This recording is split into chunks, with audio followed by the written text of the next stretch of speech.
Prime Minister Mark Carney is in Terrace, BC on Thursday to announce 6 nation-building projects. Joining us now from Calgary is Dave Naylor from the Western Standard. Dave, lots of projects lined up. You want to go over a few of those? Tell us what are they favoring here? Well, yeah, lots of big projects across Canada. We've got a mine for critical minerals in New Brunswick. We've got a nickel mine in Ontario. We've got a offshore LNG project for British Columbia. The Calicut gets a hydro project, and there's a graphite production project in Quebec. And apparently the last one to be announced today is a transmission pipeline across northern British Columbia. But, what don't you see on that list, Paul? Yeah. It's a pipeline. It's a Yeah. pipeline. What about Alberta and our pipeline? We've been asking for this, demanding for this for ages now to try and get a bitumen pipeline to Tidewater in northern British Columbia. It's been opposed at every step of the way by Premier David Eby. So Danielle Smith, the ball is going. Assuming this list is correct, the ball is in Danielle Smith's court. She's laid a lot on the line, saying she wants answers by Grey Cup, and Grey Cup is on Sunday, and it doesn't appear that she's getting what she wants. So, what is her next move? That's the question. Yeah, because there have been a lot of positive rumblings. You hear her saying, things are looking encouraging. We're hearing some good things from the Prime Minister. But as Pierre Poilievre pointed out the other day, it's a little bit like the sign you see outside, the pub saying "free beer tomorrow," and every day you go back and it's always saying "free beer tomorrow," but tomorrow never comes, right? So exactly, sounds like my pub. Danielle Smith has remained quite calm in all of this, and almost like she's got a card up her sleeve.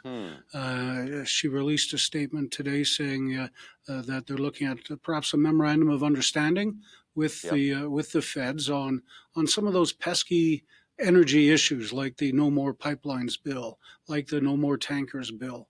So she seems fairly positive in the light of all this. So I don't know if she's being played by the Prime Minister.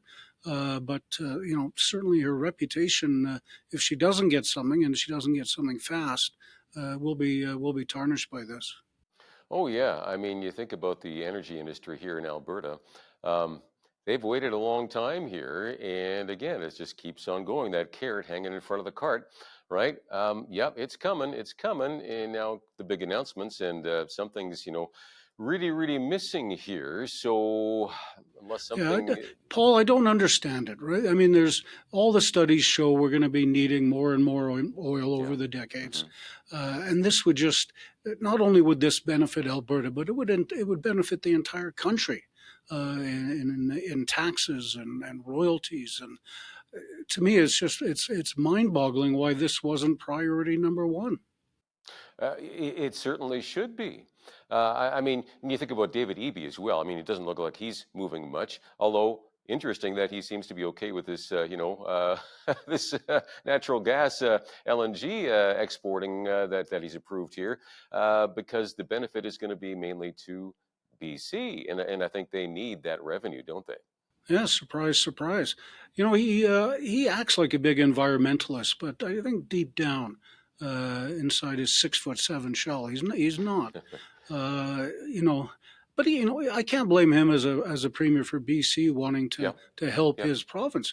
But again, I don't understand his and the Green movement, their opposition to this. It would literally help every single person in the country. And, our economy is not doing very well at the moment, Paul. So, a pipeline pushing out 1 million barrels of oil a day would certainly improve things. Yeah, and I get it. This is politics. So EB has, of course, the Green crowd to keep happy, and Carney has to keep his his caucus happy as well. A lot of them very strong on the whole green environment, economy.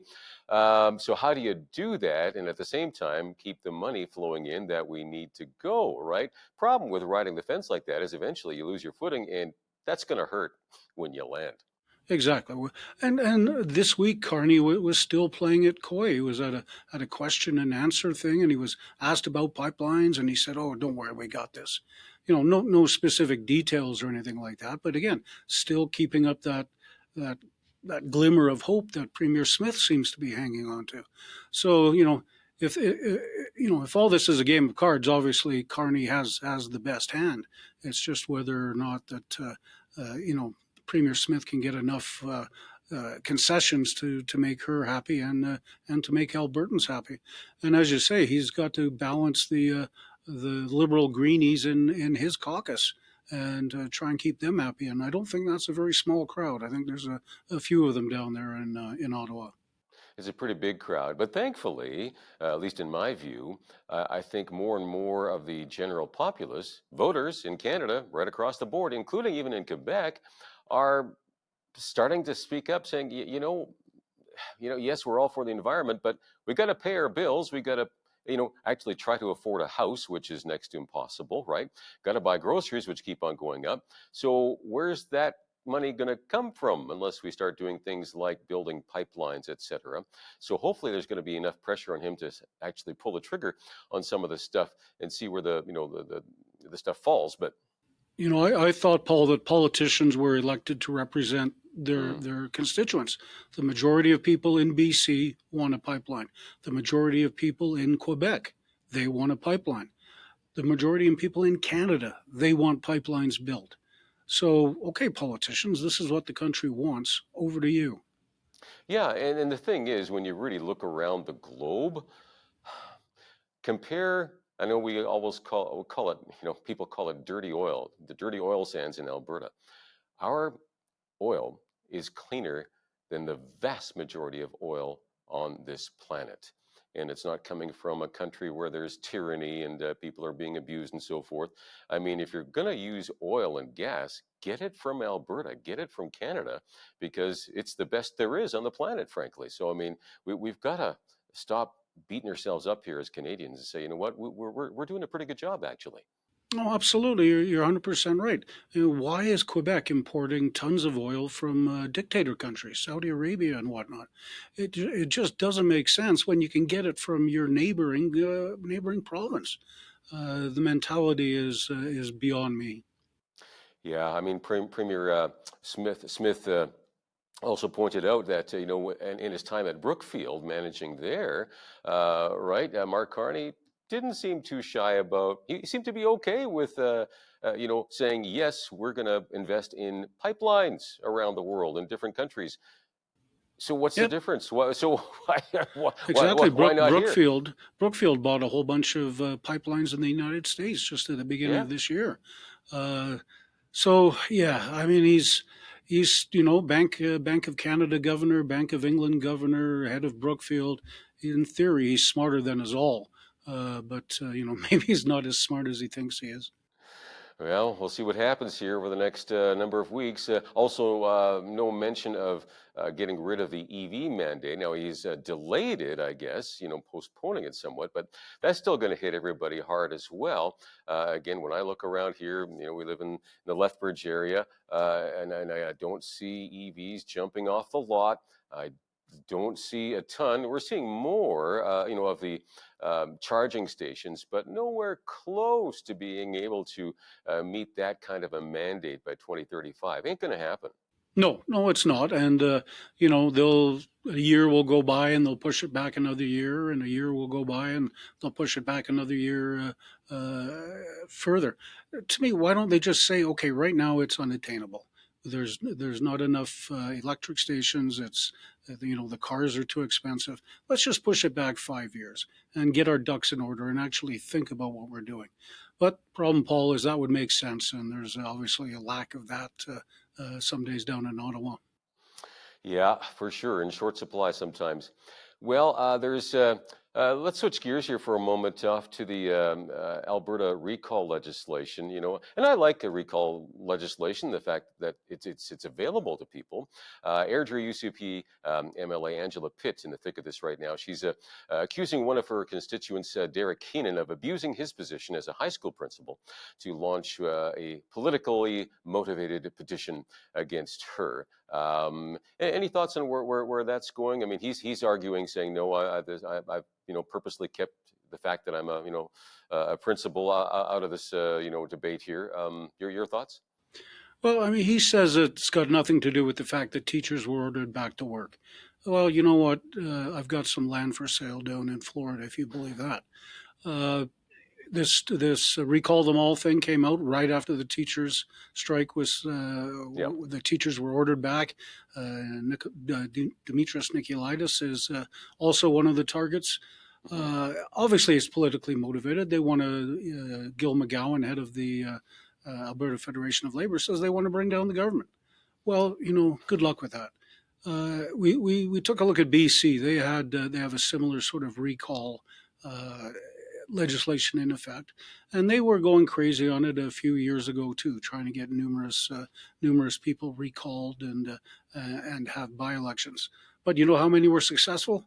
Absolutely zero, none of them.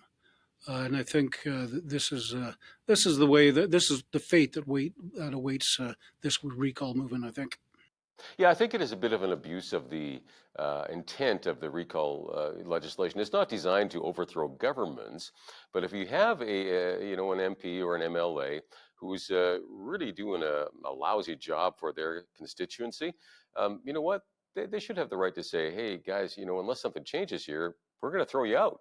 Right, but again, I think this goes beyond that, from what I can see, and and there's a bit of a high bar. I mean, I think it's 60% of those who voted. You got to hit that level.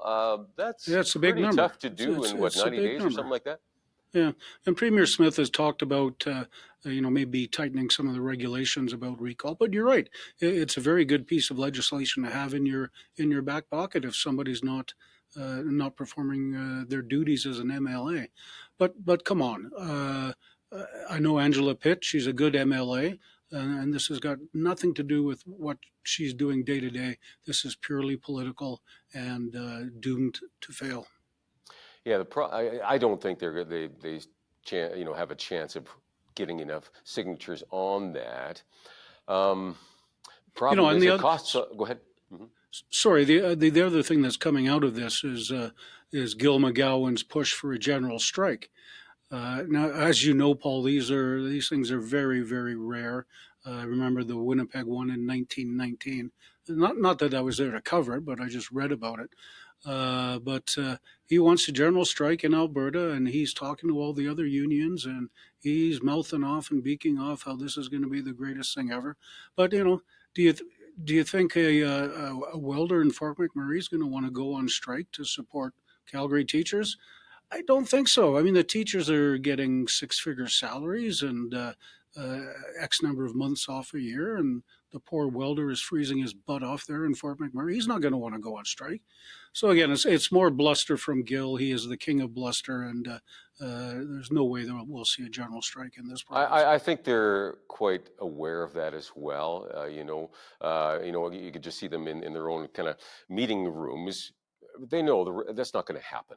At least, from my point of view, I just don't see that. But it does generate a lot of publicity, and that is what they want out of this, I think. And it costs taxpayers, though, a lot of money to go through this whole process as well. Where's that coming from, right? So that's coming out of our wallets. And if you're a union member, you're losing your dues, right? I mean, during the teacher strike, teachers didn't get paid because they'd spend all the money on advertising and trashing the government. So sometimes the unions don't use their money wisely. Well, let's move on to what sounds like a bit of a wacky story. The Canadian Armed Forces wanting to put civil servants into the military reserve. Yeah, yay! Yay! These are people, Paul, that they can't even get off their couches to come back into the office. Right. The pandemic's been over for a couple of years now, and they're all still working at home. So now General Jeannie Kerrigan, the Chief of Defense Staff, has come up with this brilliant idea to enlist 300,000 civil servants and make them reservists. Right now, there's only 4,300, so we're not going to put up much of a battle against the Russians or the Chinese just with that. So we do need an enlarged reserve force. There's no doubt about it. But they're proposing, okay, we'll give you a week's training. We'll show you which end of the machine gun to point at the enemy, and we'll basically that'll be it.